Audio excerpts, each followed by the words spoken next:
Pada kesempatan kali ini, kita akan belajar mengenai pendekatan strategi dan metode pembelajaran. Baik, kita langsung ke materi. Yang pertama yaitu pendekatan. Menurut Milan Rianto, pendekatan merupakan cara memandang kegiatan pembelajaran sehingga memudahkan bagi para guru untuk mengelolanya dan bagi para peserta didik akan memperoleh kemudahan belajar.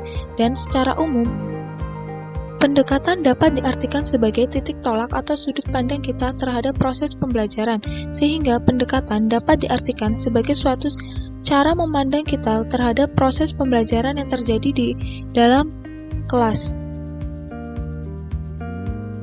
Pendekatan berdasarkan proses dibagi menjadi dua, yaitu pendekatan yang berpusat kepada guru dan pendekatan yang berpusat kepada siswa. Pendekatan dibedakan menjadi 3 macam. Yang pertama yaitu pendekatan kontekstual, dan yang kedua yaitu pendekatan konstruktivisme, dan yang ketiga adalah pendekatan deduktif dan induktif.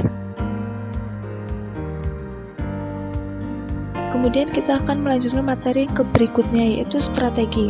Menurut pendapat Meyersold, strategi pembelajaran adalah pendekatan menyeluruh pembelajaran dalam suatu sistem pembelajaran yang berupa pedoman umum dan kerangka kegiatan untuk mencapai tujuan umum pembelajaran yang dijabarkan dari pandangan falsafah dan atau teori belajar tertentu. Dan menurut Salusu, berpandangan strategi merupakan suatu seni menggunakan kecakapan dan sumber daya untuk mencapai sasarannya melalui hubungan yang efektif dengan lingkungan dan kondisi yang lebih menguntungkan. Jadi, strategi dapat diartikan sebagai suatu rencana kegiatan proses pembelajaran yang berguna untuk mencapai tujuan pembelajaran itu sendiri. Lanjut ke materi yang ketiga yaitu metode. Menurut Fred Percival and Harry Ellington, metode adalah cara umum untuk menyampaikan pelajaran kepada peserta didik atau mempraktikkan teori yang telah dipelajari dalam rangka mencapai tujuan belajar. Kemudian yang kedua yaitu menurut Muhyiddin Shah, menyatakan bahwa metode diartikan sebagai cara yang berisi prosedur baku untuk melaksanakan kegiatan penyajian materi pelajaran kepada peserta didik. Sehingga dapat disimpulkan bahwa metode pembelajaran adalah suatu prosedur atau langkah-langkah yang dipakai untuk mencapai tujuan pembelajaran.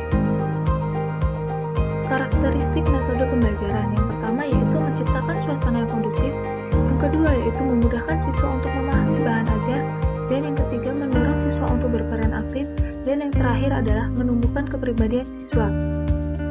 Kemudian kita dapat kesimpulkan bahwa pendekatan strategi dan metode merupakan satu kesatuan dari proses pembelajaran.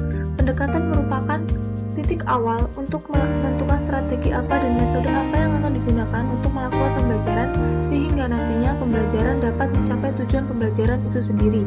Sekian dari saya akhiri. Wassalamualaikum warahmatullahi wabarakatuh.